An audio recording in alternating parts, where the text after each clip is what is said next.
Rich Nelson with Allendale, Chief Strategist there. Rich, thanks for joining us here at Ag Day. Let's talk about the beef supply, and you tell me that there may be a supply surge on the way this month.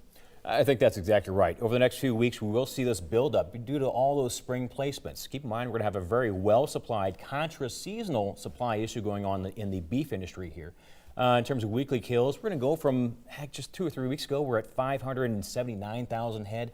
By this mid-September point, we're going to be 621,000 head. So in fact, surpassing the summer peak. Yeah, do we expect that to weigh on our retail prices, really drive some of that down? I'm not going to say too much on the retail end. I think on the wholesale and live cattle, yes, but not too much on the retail end just yet. All right, live cattle, do you have any projections where you think that market's going to head with this surge that we're having? I've got to say our downside target was 110 based on the September surge, and we're almost there already for cash cattle. So perhaps we need to lower that maybe into the 108 range.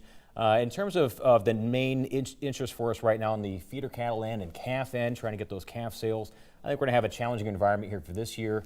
We probably will see some backgrounding work for next spring, though, but certainly for the short term, we've got tough news ahead. Tough news ahead. Are there any bullish indicators out there in this cattle market? I mean, we've seems like we've run out of things to try to sell here. Yeah, that's a great point here, and especially with our problems with the poultry and pork end, it's not going to get fixed yet. Right. On the good news side, these producers have started to cut back already. Cow slaughter's up. We're putting these open heifers in the feedlots. The downside is it won't help us until 2018. Okay, so we got a couple of years to deal with this. Meanwhile, pork and poultry, as you say, cheap feed, they're growing great guns here and growing a lot of protein.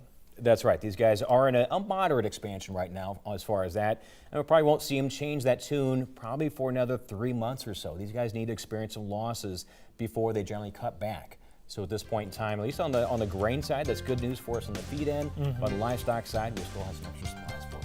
All right. Appreciate it, Rich. Thank you very much. We'll be back with more Ag Day. Just a minute. To talk to Rich Nelson one-on-one, call 800-262-7538.